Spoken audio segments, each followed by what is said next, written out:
iman, pengharapan, dan kasih.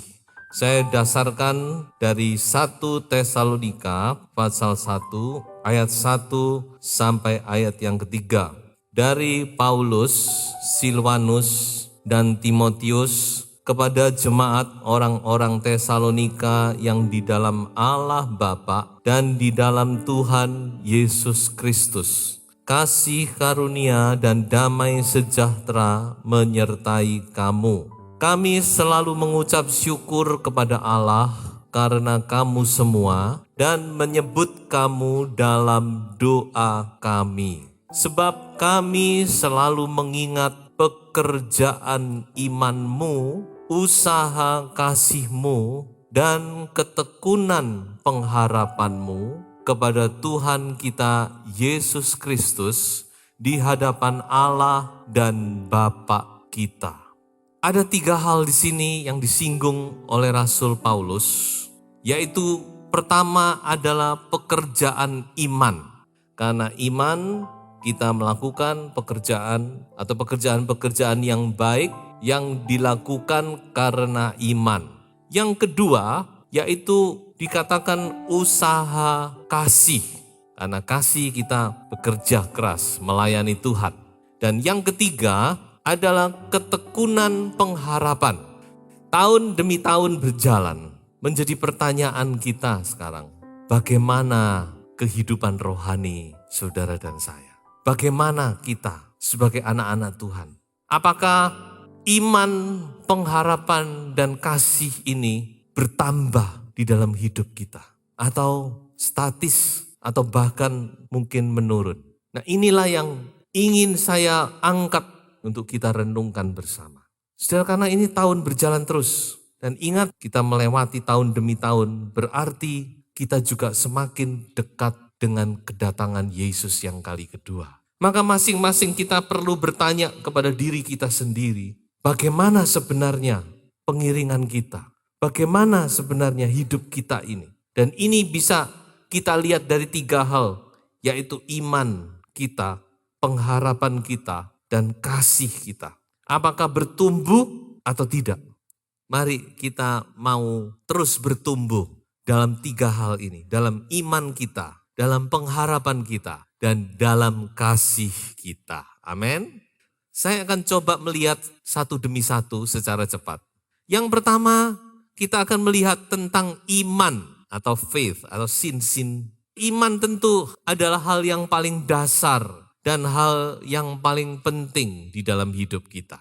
Kalau kita ditanya oleh seseorang, apakah kita punya iman? Tentu kita akan menjawab, saya punya iman. Saya percaya bahwa Yesus Kristus itu adalah Tuhan dan Juru Selamat kita. Tetapi kita harus juga mengerti, kita juga harus ingat bahwa ternyata iman saja itu belum memadai, saudara-saudara. Yakobus berkata, bahwa iman itu harus dinyatakan lewat perbuatan.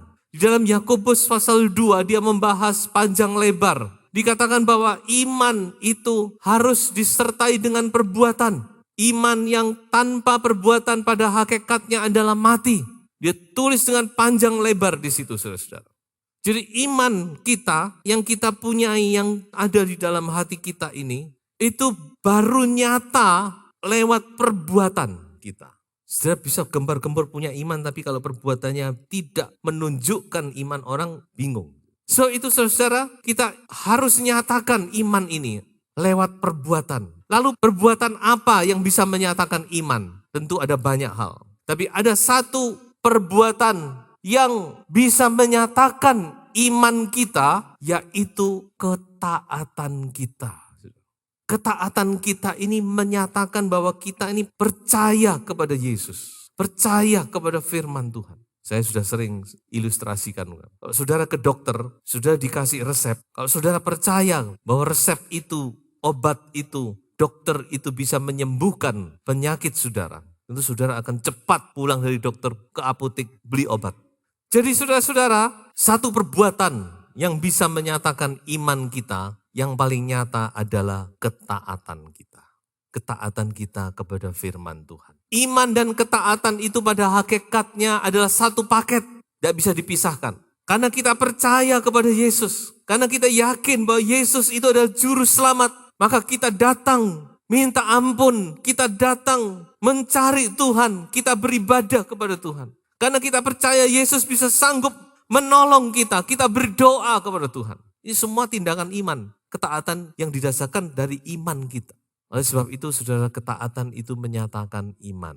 Iman minus ketaatan itu sama dengan nol. Nah inilah saudara-saudara yang perlu kita perhatikan. Saudara berkata, saya punya iman, baik.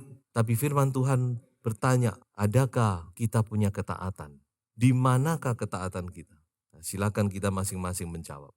Ada satu lagi yang harus kita perhatikan tentang iman. Rasul Petrus dalam suratnya, dia berkata bahwa iman itu harus ditambah dengan kebajikan. Oh, tadi kita lihat sisi ketaatan, sekarang kita lihat dari sisi yang lain. Bahwa iman yang bertumbuh itu adalah iman yang ditambah dengan satu yang namanya kebajikan. Kebajikan itu apa? Kebajikan itu lebih ke dalam. Dia berbicara tentang moral excellency, good character. So itu saudara-saudara, orang yang punya iman itu akan nyata dari kebajikannya. Karakternya, moralnya tuh excellent. Dari situ kita bisa melihat bagaimana pertumbuhan iman seseorang. Ya, so kalau berbicara iman itu abstrak. Dan kita semua tentu kita tidak terima kalau dikatakan kita tidak beriman atau iman kita tidak bertumbuh. Tapi coba kita akan melihat dua parameter ini. Adakah ketaatan dalam kehidupan kita? Dan yang kedua, adakah satu moral yang baik dalam hidup kita? Maka saya percaya itulah yang dikatakan oleh Tesalonika tadi, work of faith. Pekerjaan dari iman. Pekerjaan iman ini bukan sekedar kita melayani dan melayani, bukan sekedar kita bekerja dan bekerja, tapi benar-benar pekerjaan yang didasarkan kepada ketaatan dan pekerjaan yang keluar dari moral excellency kita, dari karakter kita yang diubahkan oleh Tuhan. Disitulah saudara, kita melihat adanya pertumbuhan iman seseorang. Saya ambil satu contoh saja tentang sidang jemaat Makedonia. 2 Korintus pasal 8 ayat 1 sampai ayat 3. Saudara-saudara, kami hendak memberitahukan kepada kamu tentang kasih karunia yang dianugerahkan kepada jemaat-jemaat di Makedonia. Selagi dicobai dengan berat dalam pelbagai penderitaan, sukacita mereka meluap, dan meskipun mereka sangat miskin, namun mereka kaya dalam kemurahan. Aku bersaksi bahwa mereka telah memberikan menurut kemampuan mereka, bahkan melampaui kemampuan mereka. Saya percaya ini adalah produk dari iman. Jadi mereka bisa memberi melampaui kemampuan mereka. Sekarang saya mau melihat hal yang kedua, yaitu pengharapan atau hope atau expectation. Pengharapan dan iman ini mempunyai hubungan yang sangat erat. Orang bisa punya pengharapan karena dia punya iman, karena dia percaya. Pengharapan itu adalah sesuatu yang belum kita dapat, yang masih di depan. Tapi kita percaya kita akan mendapat. Karena kita percaya, punya iman. Roma pasal 4 berkata, Bapak Abraham meskipun dia tidak ada dasar untuk berharap, tapi dia berharap juga karena dia percaya bahwa Allah yang menjanjikan itu setia. Dia tidak punya dasar berharap. Mau dasarkan apa? Dia sendiri sudah umur 90, Sarah sudah 80, dan firman Tuhan jelas berkata Sarah bahkan sudah puluhan tahun menopause. Mau gimana? Bisa punya anak? Ada nggak dokter yang bisa membuat orang yang sudah menopause sekian puluh tahun punya anak? Ada. Semua tahu ini tidak mungkin. Abraham tidak punya dasar untuk berharap. Tapi karena dia percaya bahwa Allah yang berjanji adalah Allah yang setia. Dia pasti akan menggenapi janjinya. Maka dikatakan dia berharap juga. Dia tetap berharap, bahkan dia tidak goyah. Inilah pengharapan dan hubungannya dengan iman. Dan saudara-saudara, semua manusia di dunia ini kita perlu memiliki pengharapan. Orang yang tidak punya pengharapan, maka dia tidak bisa hidup sebenarnya. Orang-orang yang stres, yang mengalami depresi dan sebagainya, itu salah satunya karena dia kehilangan pengharapan tentang masa depan. Dia tidak melihat adanya satu pengharapan, putus pengharapan. Kita bersyukur kepada Tuhan karena firman Allah berkata bahwa di dalam Kristus kita memiliki hidup yang penuh dengan pengharapan. Saudara, anak Tuhan tidak boleh putus harap. Amin. Anak Tuhan dalam bagaimanapun tetap punya pengharapan. Amin. Karena kita dilahirkan dalam satu kehidupan yang penuh pengharapan. Ketika kita belum percaya, memang hidup kita nggak punya pengharapan. Bukan cuma di dunia, bahkan sampai di akhirat kita tidak tahu kalau kita mati mau kemana. Itu sebelum kita percaya. Tapi sesudah kita percaya, firman Allah berkata kita dilahirkan baru dalam hidup yang penuh dengan pengharapan. Haleluya. Saudara, sekarang hidup kita lain. Kita punya pengharapan. Mau pengharapan tentang apa? Semua sudah ada di sini. Allah sumber pengharapan itu. Mulai dunia ini sampai di akhirat nanti. Hidup kita ini penuh dengan pengharapan. Dan pengharapan terakhir, jangan lupa, adalah kita akan menikmati kemuliaan yang kekal bersama-sama dengan Allah kita. Ini adalah pengharapan yang mulia, saudara-saudara. Kita harus punya pengharapan sampai ke situ. Jangan cuma mentok di dunia ini saja. Kita akan diberkati, kita akan ini, kita. Tapi pengharapan kita harus masuk kepada kekekalan. Kita melihat bahwa hidup ini akan berakhir dengan kemuliaan. Bersama dengan Yesus Kristus selama-lamanya. Maka orang yang punya pengharapan itu, dia akan dikatakan apa? Dia akan tekun. Tadi sudah kita bacakan. Ketekunan pengharapanmu. Tekun artinya sabar. Dalam penderitaan dia sabar. Karena dia tahu bahwa itu cuma sementara. Tapi percaya bahwa Tuhan akan menolong dan Tuhan akan memberi kelepasan. Dan Tuhan menyediakan kemuliaan yang kekal. Tekun. Dalam Yakobus dipakai contoh Ayub. Dia pakai contoh petani. Petani itu dia tekun sudah. Dia tekun walaupun berbulan-bulan dia tidak melihat hasil. Cuma pagi nyangkul, pagi ke sawah, menanam padi, menyiangi padi dan sebagainya. Tapi mengapa dia tekun? Karena dia punya pengharapan. Nanti padi ini akan besar, dia akan bertumbuh, dia akan menghasilkan bulir-bulir padi, bulir-bulir beras, dan dia akan menuai hasil yang luar biasa. Ayub juga tekun, dalam penderitaan dia tekun. Mengapa dia percaya bahwa penderitaan ini cuma sementara? Haleluya. Dia yakin saudara-saudara, cuma sementara ini. Tuhan yang dia sembah, dia percaya bahwa Tuhan pasti akan menolong. Dan sungguh Tuhan tolong. Bahkan Tuhan kembalikan 2 kali lipat. Makanya dia tekun, dia sabar. Dan yang kedua, orang yang punya pengharapan itu dia akan punya sukacita. Paulus berkata bersukacitalah dalam pengharapan. Walaupun kita belum melihat, belum tahu, tapi kita percaya bahwa kita akan menerima apa yang kita harapkan. Dan pasti menerima. Sebab Roh Kudus dikaruniakan di dalam kita, kata Roma. Sebab itu dalam segala perkara dia bersukacita senantiasa. Ya, mari susah. Adakah sukacita itu masih ada dalam kita? Mari bangkitkan kembali. Percayalah bahwa di dalam Yesus Kristus pengharapan Anda tidak pernah sia-sia. Pengharapan itu tidak mengecewakan. Sebab itu mari dalam segala keadaan tetap tekun, tetap sabar, dan tetap bersukacita. Dan saya akan menginjak bagian yang ketiga adalah kasih. Love. Di dalam 1 Korintus dikatakan bahwa kasih itu adalah yang terbesar. Terbesar di sini bukan berarti lalu yang lain itu tidak penting. Tapi terbesar di sini dia berbicara karena kasih itu sampai masuk ke kekekalan. Kalau iman, pengharapan satu kali sudah tak perlu lagi. Karena kita masuk dalam kekekalan, kita sudah menikmati semua. Tapi kasih itu tetap akan terus ada. Kasih tidak berkesudahan, kata Paulus.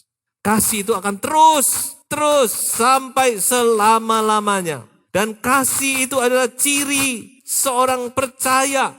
Anak Tuhan punya kasih. Dan dikatakan saudara-saudara, kasih itu ada 2 arah.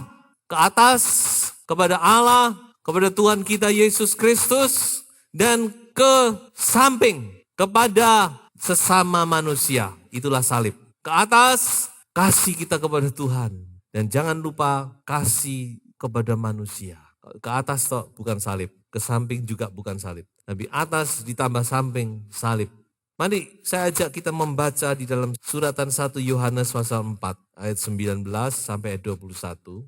Kita mengasihi karena Allah lebih dahulu mengasihi kita. Jikalau seorang berkata, aku mengasihi Allah, dan ia membenci saudaranya, maka ia adalah pendusta. Karena barang siapa tidak mengasihi saudaranya yang dilihatnya, tidak mungkin mengasihi Allah yang tidak dilihatnya. Dan perintah ini kita terima dari Dia. Barang siapa mengasihi Allah, ia harus juga mengasihi saudaranya. So itu saudara-saudara, kita harus bertumbuh dalam dua hal ini. Kasih kepada Tuhan dan jangan lupa juga kasih kepada sesama. Harus bertumbuh.